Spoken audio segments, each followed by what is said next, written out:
80% तक लोन माफ हो सकता है।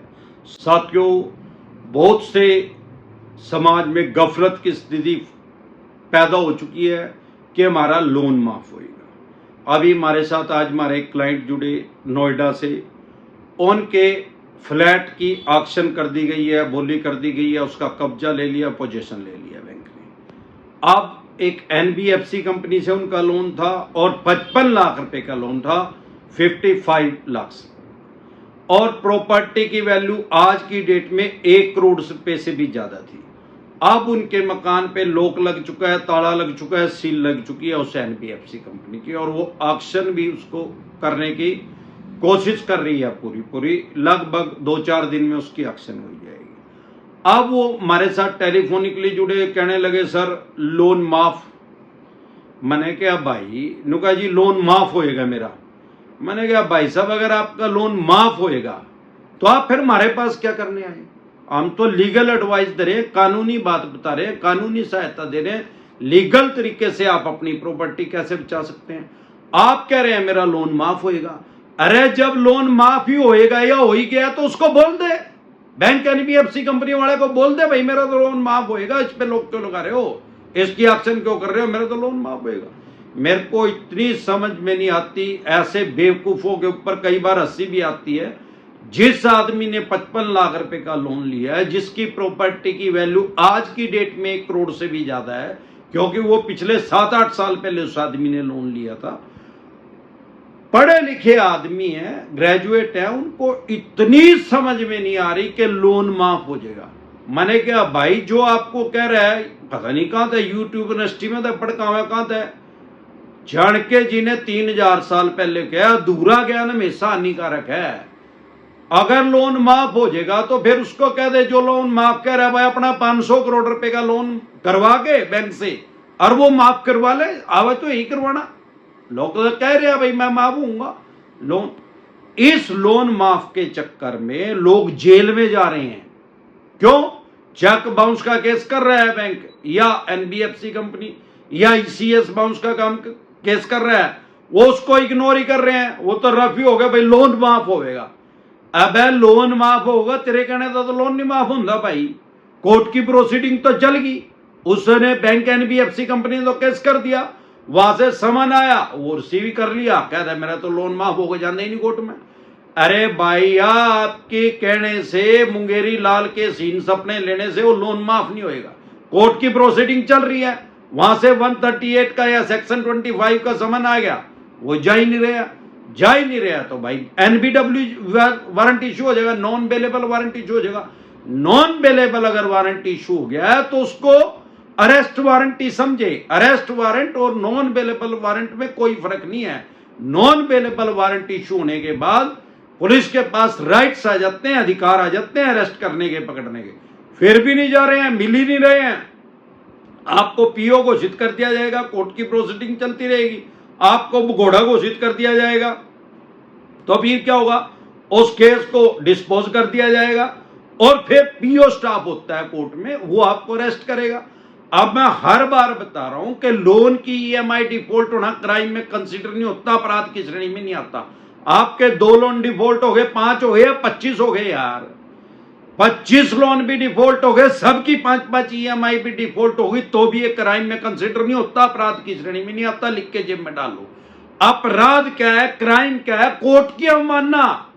कोर्ट आपको बुला रहा है, समन इशू कर रहा है, ऑर्डर दे रहा है आपको, आप जा ही नहीं रहे।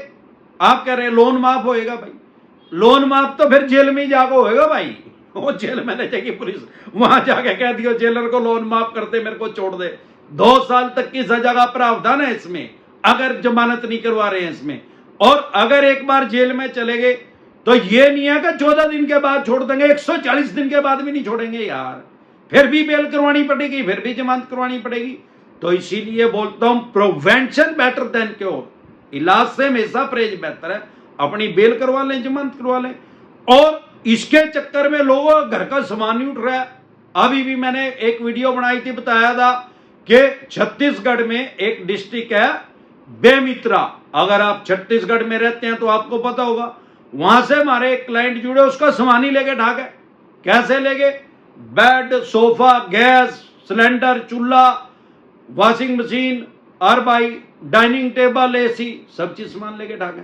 कैसे ले गए? वाई? अरे भाई आर्बिट्रेशन की प्रक्रिया चालू होगी, वो आर्बिट्रेटर को कुछ समझ ही नहीं रहा। अरे ये तो सही है कि आर्बिट्रेटर नाम का हमारे देश में कोई जज नहीं है, लेकिन बैंक एनबीएफसी कंपनी के पास ये ऑफिसर होते हैं।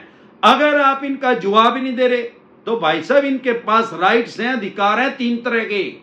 एक तो आपके प्रॉपर्टी का जब्त नहीं कर सकते, मकान, दुकान, जमीन, जायदाद, फैक्ट्री, कारखाने को टैक्स नहीं करने का ऑर्डर दे सकता कोई भी आर्बिट्रेटर। अगर वो ऐसा बोल रहा है तो 100% चवन्नी छाप बकवास कर रहा है, ऐसा कोई नोटिस आ रहा है। हाँ, आपकी चल संपत्ति, sofa, bed, washing machine, gas, cylinder, चूल्हा, डाइनिंग टेबल, कुर्सी, मेज, एसी, जो भी आपकी चल संपत्ति है, मूवेबल प्रॉपर्टी है, हर बार बता रहा हूं, बार बार बता रहा हूं, दुनिया में लगभग 800 करोड़ आदमी हैं। जो वो 800 करोड़ आदमी है, चाहे वो गरीब हैं चाहे वो अमीर हैं, और जो भी उनकी कोई भी एसेट है, उनकी कोई भी संपत्ति है, सिर्फ 2 फॉर्म में है, या तो चल संपत्ति है या अचल संपत्ति है। चल संपत्ति मीन्स मूवेबल प्रॉपर्टी, अचल संपत्ति मीन्स जो फिक्स है, अनमूवेबल। मूवेबल प्रॉपर्टी को टैच करने के लिए ऑर्डर दे सकता है, अनमूवेबल को टैच करने के लिए।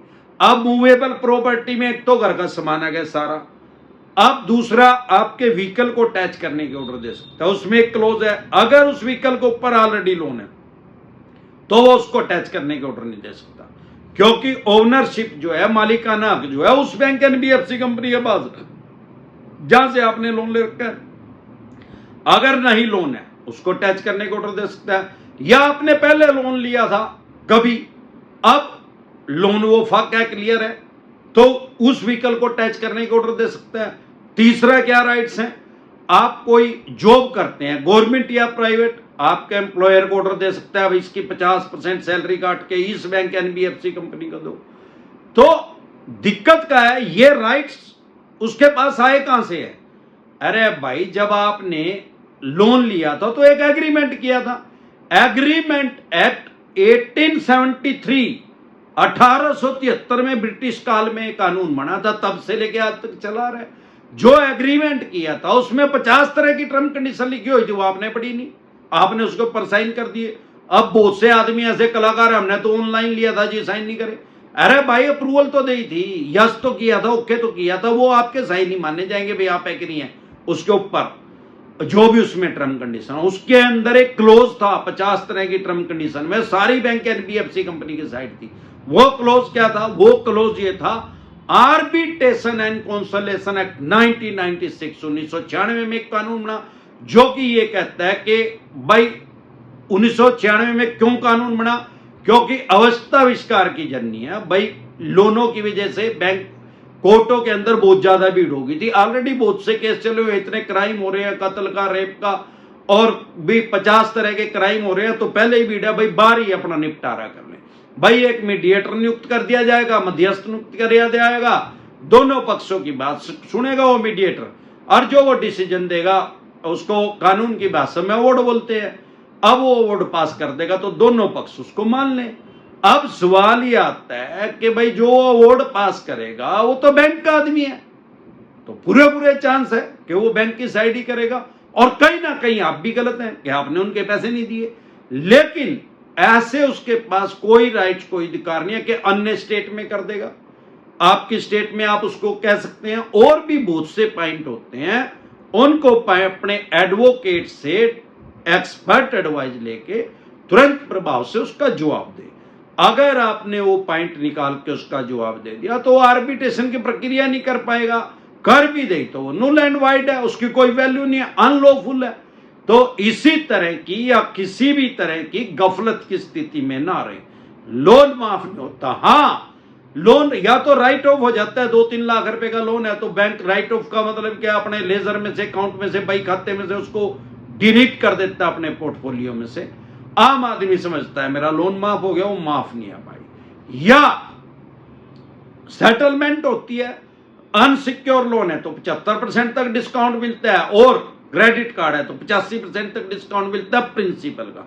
लोग उसको ही माफ समझ लें। कानून की भाषा में उसको माफ नहीं कहते, वो तो वो ही लगी फटने, खैरात लगी बटने, तभी वो कर रहे हैं। इसी तरह की या किसी भी तरह की कोई भी दिक्कत परेशानी आपको या आपके किसी भी यार प्यारे रिश्तेदार को लोन से रिलेटेड आ रही है, आप हमारे से पर्सनल मीटिंग कर सकते हैं, पर्सनल एडवाइस ले सकते हैं। 5 स्टेटों में हमारे ऑफिस है। फिर आपका लोन 2 करोड़ का, 5 का, 25 का, 50 करोड़ का, डज नॉट मैटर कितने करोड़ का या कितने अरब रुपए का आपका लोन है, 5 स्टेटों में आप हमारे से पर्सनल मीटिंग कर सकते हैं। 5 स्टेटों में तो हमारे ऑफिस हैं। अगर आप दिल्ली से देख रहे हैं तो सीपी में कनॉट पैलेस में पर्सनल मीटिंग कर सकते हैं। हरियाणा से देख रहे हैं तो कुंडली में, पंजाब से देख रहे हैं तो लुधियाना में, मुंबई से देख रहे हैं तो गोरेगांव में, गुजरात से देख रहे हैं तो अहमदाबाद, दिल्ली दरवाजा पे। इसके अलावा अलग अलग स्टेट में मैं टाइमली आता रहता हूं। आपकी स्टेट में मैं कब आ रहा हूं, आप मेरे से पर्सनल मीटिंग करना चाहते हैं अपनी स्टेट में, तो आपकी स्क्रीन पे एक नंबर आया हुआ है। आप अपॉइंटमेंट लेना चाहते हैं तो अपॉइंटमेंट ले सकते हैं, हमारे से पर्सनल मीटिंग कर सकते हैं, पर्सनल एडवाइस ले सकते हैं। या आप हमारे से टेलीफोनिकली एडवाइस लेना चाहते हैं तो आपकी स्क्रीन पे एक नंबर आया हुआ, उसको सेव करके सिर्फ व्हाट्सएप मैसेज करें। डायरेक्ट कॉल करें कोई रिप्लाई नहीं आएगा, व्हाट्सएप कॉल करें कोई रिप्लाई नहीं आएगा, व्हाट्सएप मैसेज करेंगे तुरंत प्रभाव से रिप्लाई आएगा। रिप्लाई करके अगर आप टेलीफोनिकली एडवाइस लेना चाहते हैं तो मेरी टीम से संपर्क करके आप अपॉइंटमेंट ले सकते हैं। और जब आप अपॉइंटमेंट ले लेंगे, जब भी मैं फ्री हूंगा तो मेरी टीम आपके पास फोन मिला देगी, आपकी प्रॉब्लम का सॉल्यूशन आपको बता दिया जाएगा। एक बार जोर से मिलकर नारा लगाएंगे, जय ससुराल वालों की।